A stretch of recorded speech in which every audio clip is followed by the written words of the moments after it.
किल्ल्यावरती आलं ना की एक वेगळीच ऊर्जा येते बरं का. म्हणजे जसं मंदिरात गेल्यावरती ऊर्जा येते ना, तशी किल्ल्यावरची सुद्धा एक ऊर्जा वेगळीच आहे. हॅलो एव्हरीवन, आज आपण आलेलो आहे भुईकोट किल्ल्यावरती. आणि हा भुईकोट किल्ला अहिल्यानगर मधला आहे. आणि भुईकोट म्हणजे जमिनीवर बांधलेला किल्ला. तर हा कोणत्या डोंगरावरती वगैरे नाही, तर जमिनीवर बांधलेला किल्ला आहे. तर चला, हा भुईकोट किल्ला मी तुम्हाला दाखवते. आपण पूर्ण किल्ला बघूयात आणि किल्ल्याविषयी संपूर्ण माहिती देखील जाणून घेणार आहोत. त्यामुळे व्हिडिओ शेवटपर्यंत नक्की बघा. व्हिडिओला लाईक, शेअर करा आणि चॅनलवरती नवीन असाल तर चॅनलला सबस्क्राईब नक्की करा.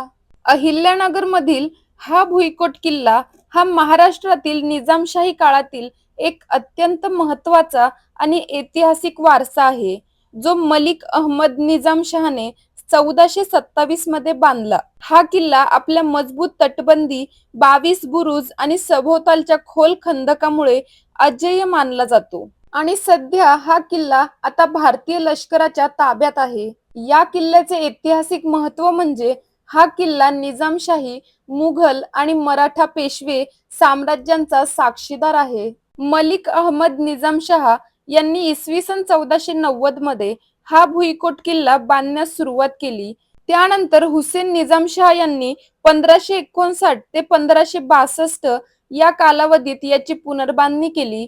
पठारावर बांधण्यात आलेला हा किल्ला अंडाकृती आकारात बांधण्यात आलेला असून एकूण 1 मैल 80 यार्ड परिघात बांधण्यात आलेला आहे.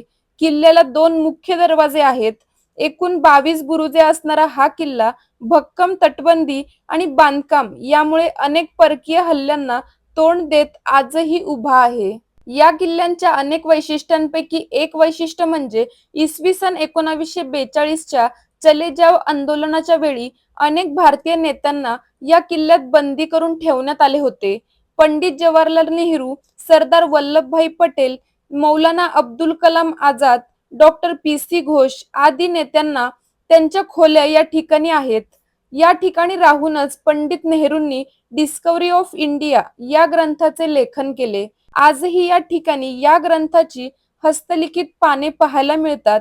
नेहरू, पटेल आदी नेत्यांच्या वास्तव्याच्या खुणा त्यांनी वापरलेल्या वस्तूंच्या रूपात जतन करून ठेवलेल्या आपल्याला बघायला मिळतात. आणि खरंच हे सर्व बघण्यासाठी तुम्ही एकदा इथे नक्कीच यायला पाहिजे.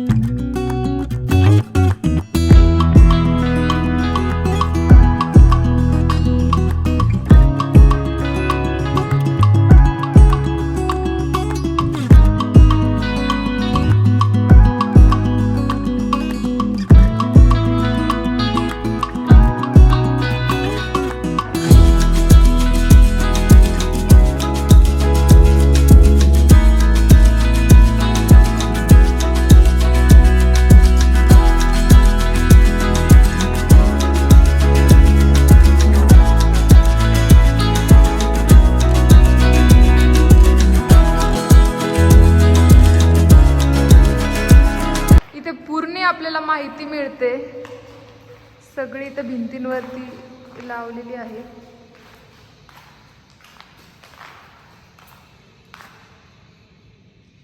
इथं पूर्ण असे फोटो वगैरे लावलेले आहेत. इथे फोटोंमधून आपल्याला इतिहास समजतो. तिथं सर्व लावलेले आहे स्मृती, म्हणजे कधी काय झालं काय नाही सर्व तुम्हाला हिस्ट्री इथे मिळून जाईल.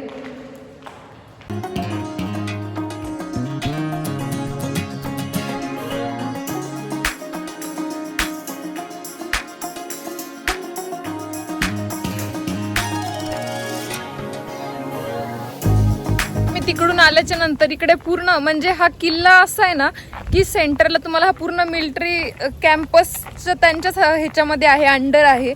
तर आपल्याला पूर्ण साईडने एक राऊंड मारावा लागतो. म्हणजे जवळपास 2 किलोमीटर जवळपास 2 याला राऊंड लावावं लागेल. आणि एवढं म्हणजे पूर्ण एक गोल फिरलं तर आपल्याला पूर्ण किल्ला दिसून जातो. पण आता माझ्याकडे टाईमही नाहीये आणि मी एवढं नाही फिरू शकत आहे.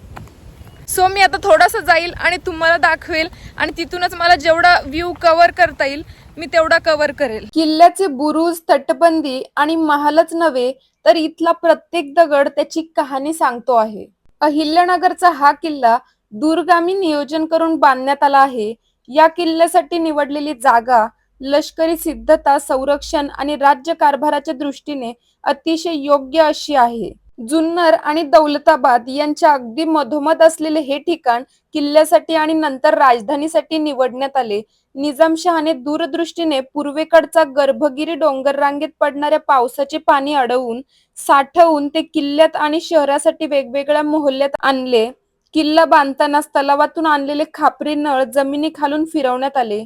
किल्ला जमिनीवरचा पण सहजासहजी तो दृष्टीस पडणार नाही अशी त्याची रचना आहे. किल्ल्याचा तट इतका उंच आहे की आतील एकही महाल किंवा अन्य कोणतीही इमारत बाहेरून दिसत नाही. त्यामुळे तोफांचा मारा कुठे करायचा याचा अंदाज शत्रूला येत नसे. तटबंदीवरील कोणतीही हालचाल बाहेरून लक्षात येत नाही. सुमारे 2 किलोमीटर लांबीची व सुमारे 30 ते 40 फूट उंच तटबंदी आहे. आतील बाजूने तटाची उंची 16 ते 22 फूट असून दारुगोळा ठेवण्यासाठी भिंतीत कोनाडे आहेत. काही ठिकाणी चोर वाटाही दिसतात. किल्ल्याच्या 22 बुरुजांना वेगवेगळी नावे देण्यात आली आहेत. किल्ल्याचा ताबा भारतीय लष्कराकडे 23 एप्रिल 1948 रोजी आला. लष्कराची महत्वाची कार्यालये आणि दारुगोळ्याचा साठा किल्ल्यात असल्याने 15 ऑगस्ट आणि 26 जानेवारी वगळता अन्य दिवशी नागरिकांना किल्ल्यात प्रवेश नव्हता.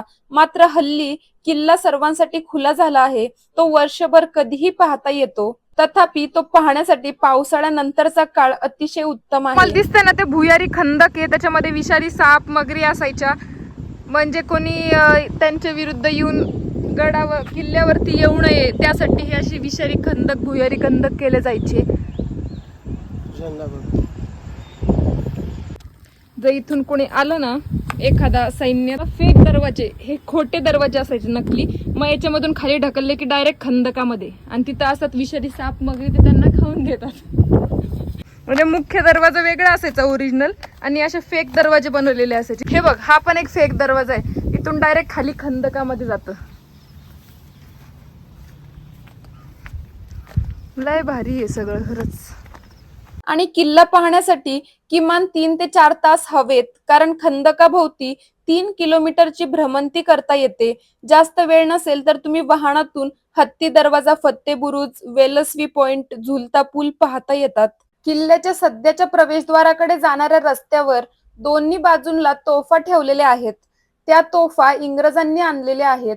तोफांचे वैशिष्ट्य म्हणजे त्या जगप्रसिद्ध होवित्झर कंपनीच्या आहेत. तर आजचा हा व्हिडिओ तुम्हाला कसा वाटला मला कमेंट करून सांगायला विसरू नका. आणि असेच नवनवीन माहितीपूर्ण व्हिडिओ बघण्यासाठी चॅनलला सबस्क्राईब नक्की करा.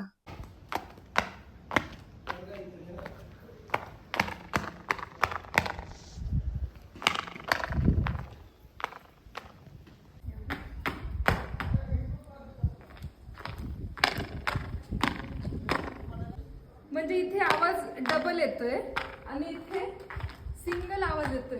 म्हणजे कसं काय शक्य आहे?